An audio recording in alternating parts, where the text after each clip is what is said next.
Glad you could join us today on Earthfile. Welcome to the program. I'm Ayola Kasim. Food systems, which gather all the elements and activities that relate to the production, processing, distribution, preparation, and consumption of food, account for up to 37% of all greenhouse gas emissions.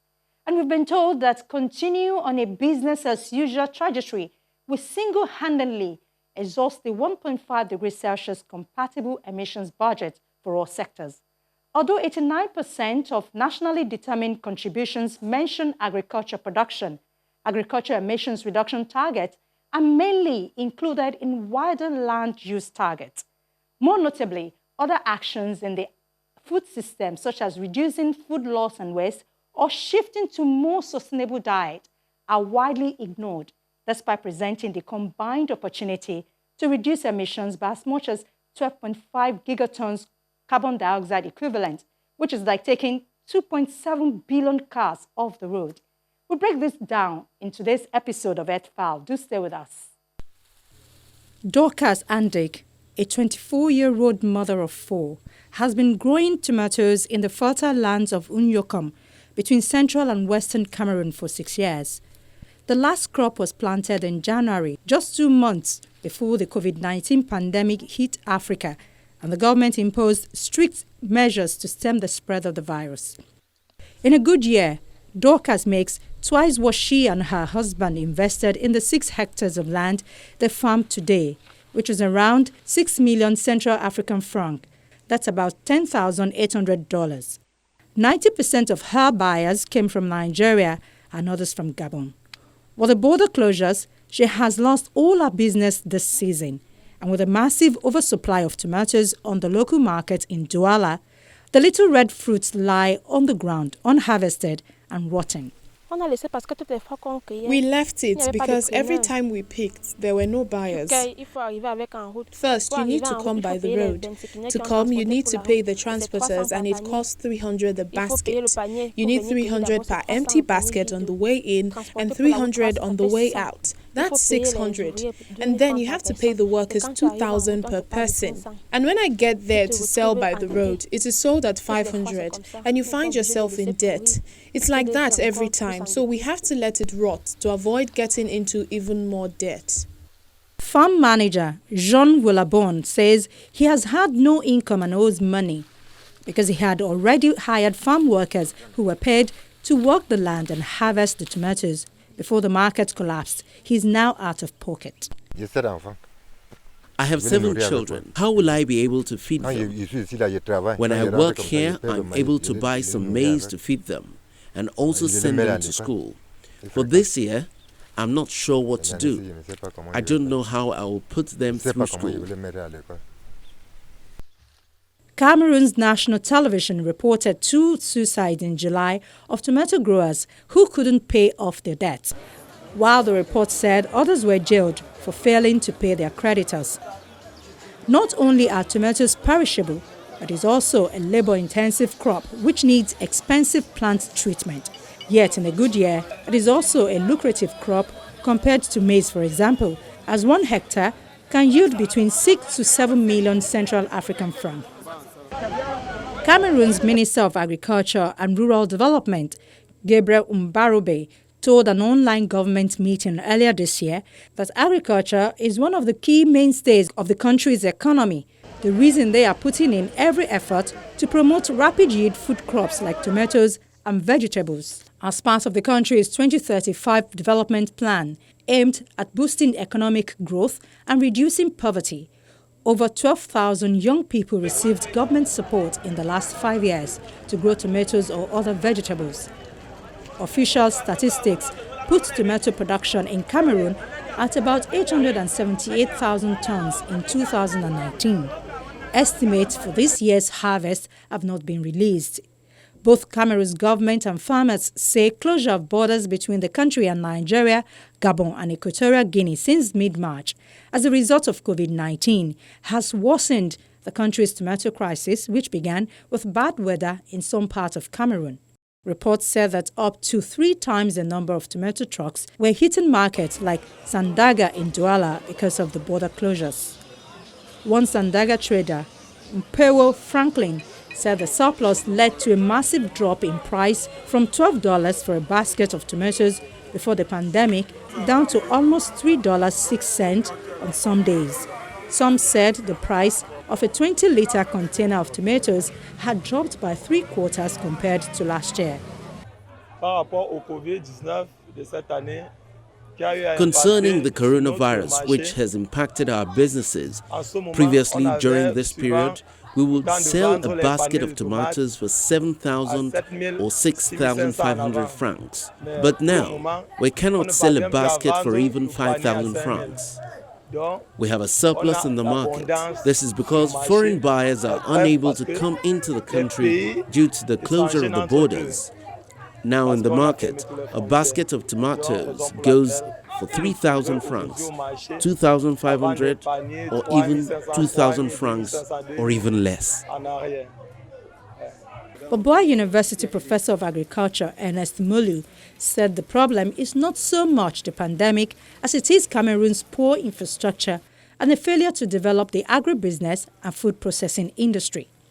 The lockdown in Cameroon has not been very widespread, which gave an opportunity for those within the distribution chain to be able to move the commodity across different parts within a particular region. However, this has not happened because of some other constraints that we face, particularly the infrastructural constraint, inadequate road infrastructure, inadequate storage facilities, and therefore we have incurred a lot of loss.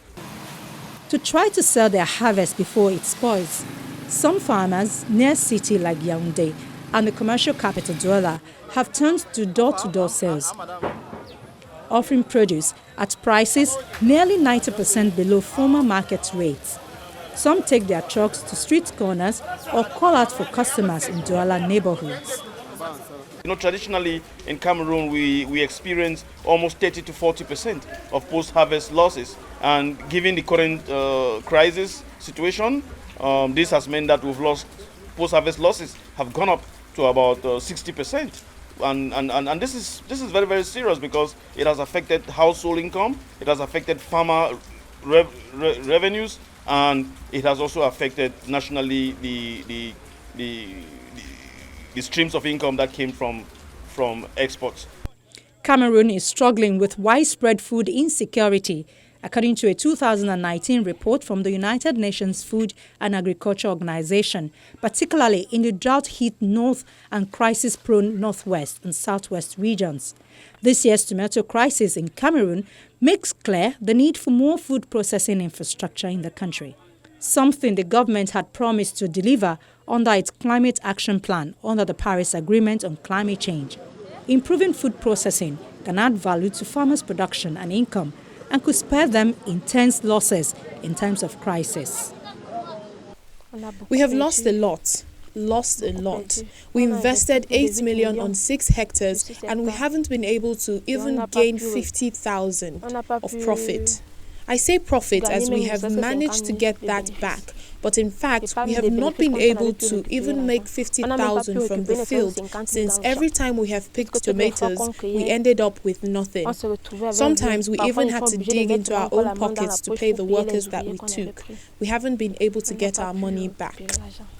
Jean Woulabonn, who had turned to tomato crops to maximize his profits, now plans to go back to growing maize, which fetches a lower price.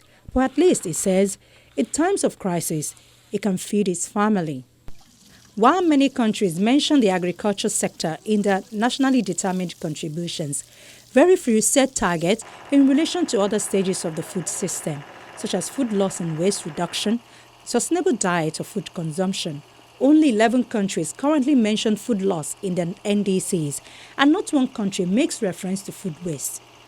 Opportunities to reduce global emissions of the food system sector remain largely untapped due to lack of comprehensive coverage of the opportunities that exist in the food system, on the one hand, and vagueness and unspecificity of NDC targets on the other. Overall, only a handful of NDCs refer to the food system approach, but these mostly remain focused on the stage of food production and not the latter stages where large emissions from food loss and waste and diet and consumption occur. Climate is becoming a serious agenda I can take my country, almost the planting time is already changed. Yeah. We are not planting now long maturing crops, no way. It's already shifted. The research is already shifted to short maturing crops and unproductive crops, basically. Therefore, to combat climate change and to adapt and mitigate without environmental sustainability and inclusiveness, basically. Inclusiveness is no way. Therefore, what? Empowerment of the rural area. So in order to the environmental, so you have to empower the rural areas. Infrastructure, electricity, hydropower, what have you. Those are very important elements, basically. Very good. The second very important element is technology. Technology is important to combat and to adapt climate change also. Adaptation to climate change, particularly for small-scale producers that comprise the majority of farmers around the world, will be necessary to efforts to eradicate poverty and hunger. Without adaptation, researchers now estimate that climate change could depress growth in global crop yields by 5 to 30% by 2050. The 500 million small farms around the world will be most affected. Moreover, farmers and other rural people constitute a significant portion of the 100 million people within developing countries that climate change could push below the poverty line by 2030. Already there are fears this may be happening faster than expected. East African nations have been battling with swarms of desert locusts since the beginning of 2020. During quiet periods, known as recessions, desert locusts are usually restricted to the semi-arid and arid deserts of Africa. However, the last 5 years have been hotter than any other since the Industrial Revolution and since 2009. In Turkana County, people's livestock are competing for pasture with billions of hungry hoppers. As a result, goats are not producing enough milk to feed their families. Anna Amurai, a pastoralist, says she used to get 8 jugs of goat milk, but now only gets 1 from her goats. We now collect the milk for several days. Then we add water so that we can make enough tea for the children. Pastoralists are worried that there won't be enough pasture for their livestock as the dry season is approaching. Moses Areng is a pastor and member of Logon Livestock Association.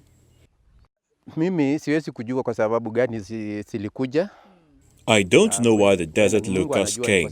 Only God knows. If they could talk, they would tell us that they are in Turkana because they were born here, with nowhere to go, meaning they will continue to live and breed here.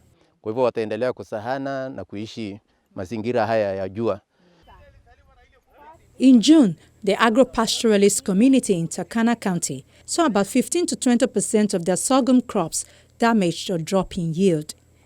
So, lakini kwa amri ya Mwenyezi Mungu inawezekana pengine waondoke. If the desert locusts will disappear now, and God gives us a little bit of rain, we know that the pasture will regenerate.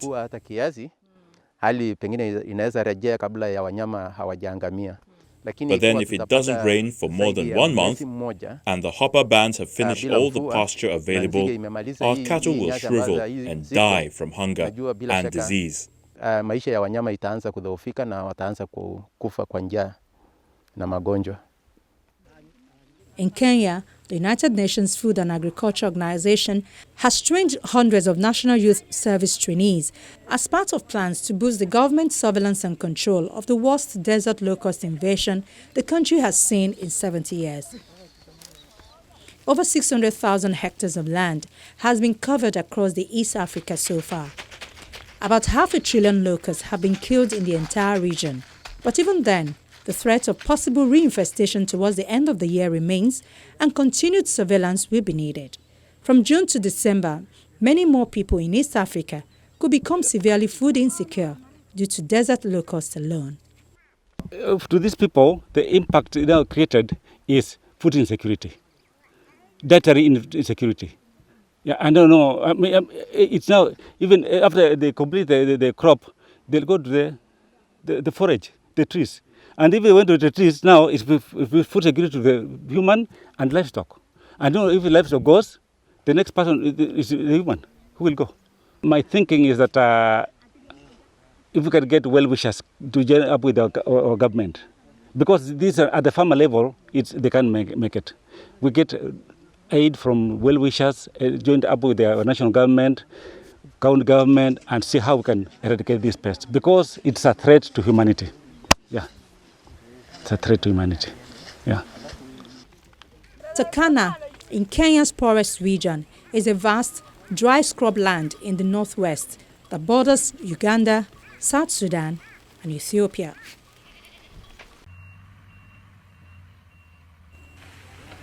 Every day, a truckload of organic waste collected from the municipal market in Kitale is offloaded at this yard in Kenya's Rift Valley region. The rotten vegetables and fruits will be used as raw material to produce compost manure. David Ngige started Dajopen in 2009, a community-based initiative that wants to find better ways of disposing waste generated in the city to improve soil quality in farms here. Dajopen, which has 34 members, recycles and packages organic waste that piles up in bins at markets and hotels in the town. After sorting out the trash, organic waste is dumped in a pit. Organic enzymes are then added to help in the decomposition. A layer of leaves is added later to introduce nitrogen, and the pit is then covered in soil.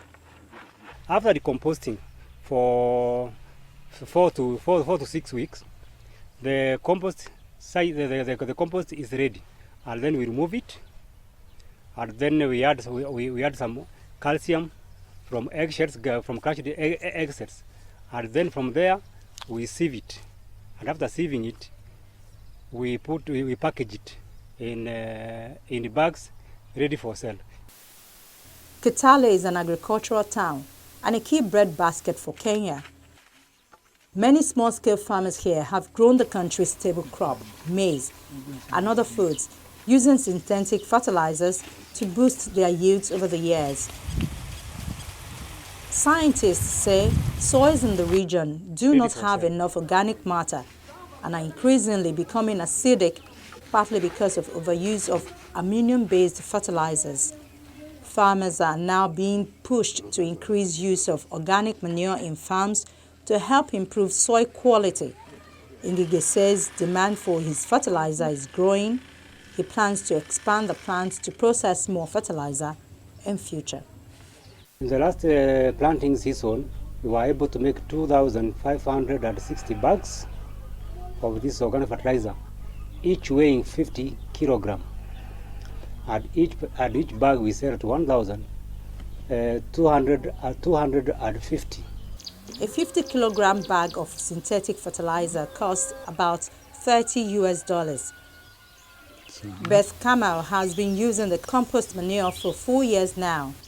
She grows vegetables, maize, and fruits on her 1-acre plot. This fertilizer is affordable because it costs half the price of synthetic fertilizer, so it is very pocket-friendly for farmers. On top of that, the yield we get from maize has improved. We used to get 5 bags with synthetic fertilizer, but this one gave us more than 9 bags of maize. We see it has improved things. Scientists say soil degradation is a major problem. It affects about 180 million people in sub-Saharan Africa alone, costing them $68 billion per year, according to a 2014 report by Agriculture for Impact. Climate change, desertification, the depletion of mineral nutrients, improper use of fertilizer, and a lack of infrastructure are compounding the problem. Organic farming will really solve a lot of problems concerning organic carbon, because organic material is the source of all the nutrients, and it is also able to regulate the soil pH. Once we have our organic carbon right, organic matter right in our farms, we will not worry so much about soil acidity. Experts say organic agriculture is generally well suited to small-scale farmers because they usually do not have much cash to purchase external inputs, chemical inputs, pesticides, or chemical fertilizers. But organic food is still a niche market around the world. Many people choose organic products to avoid pesticides and GMOs. But some experts have said that organic can help mitigate climate change, as well as helping farmers to adapt to changing climate conditions. The last decade has witnessed a growing momentum around transforming the way smallholder farmers manage land in sub-Saharan Africa. To help improve smallholder farming, governments and development partners are working to create the policies, financial mechanisms, technological innovations and market opportunities. While these efforts are crucial for improving productivity, they do not address the long-term sustainability and resilience of the smallholder production systems. This is particularly the case in the dry lands, where the threat of land and soil degradation, water scarcity, and loss of biodiversity looms large. Look at the way the food systems are changing and how dynamic and complex they are in many respects. It is very difficult for an ordinary farmer to understand those changes and therefore to change with the changes that are happening.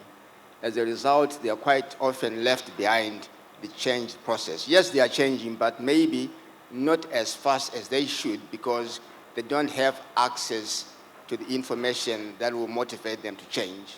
So investing in information, understanding, data, knowledge, awareness for farmers and the structures that they work with or that support them is so fundamental a starting point for change to happen. That's the first point. The second point really is that it is not only farmers themselves who need to change. It is a whole system that needs to change.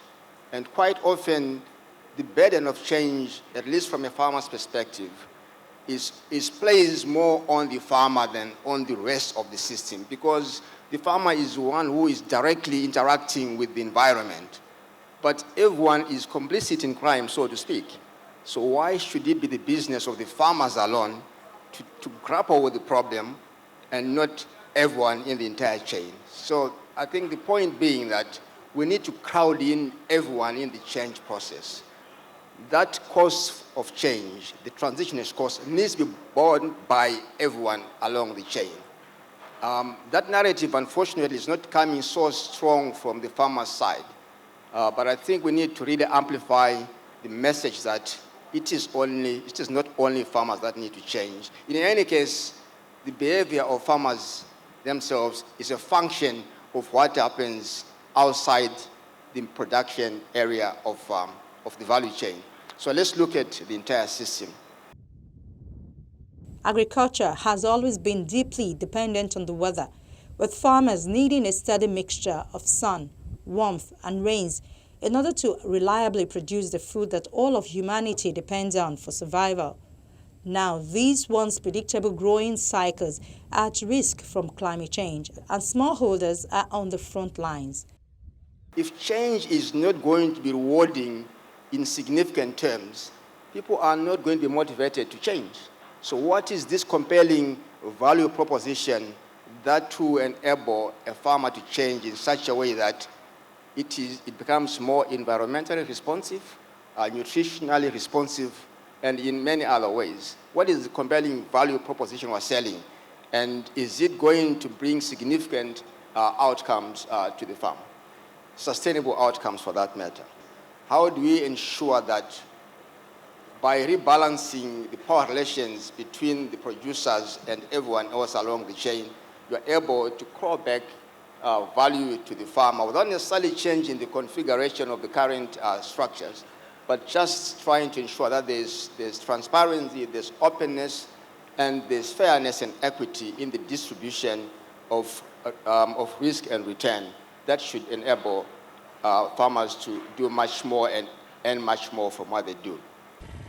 About 80% of the world's food is produced by family farms, according to the United Nations. So climate change's effect on agriculture could have repercussions that reach far beyond individual farmers and their families. Unless humans take significant steps to reverse course and cut greenhouse gas emissions, the situation may continue to intensify. Currently, diet and food loss and waste are widely ignored, but by adding them to national climate plans, policymakers can improve their mitigation and adaptation contributions from food systems by as much as 25%. Under the 2015 Paris Agreement, countries are expected to revise or resubmit their nationally determined contributions every 5 years. This year, policymakers have the opportunity to adopt food systems solutions and set more ambitious targets and measures to reduce greenhouse gas emissions, and in turn, improve biodiversity, food security, and public health. You can view this episode and other episodes of the program by visiting our YouTube channel, youtube.com/channelsweb. Do click the playlist menu and then click Earthfile. That's our program for the day. Thank you for being a part of it. We'll see you next week. Bye for now.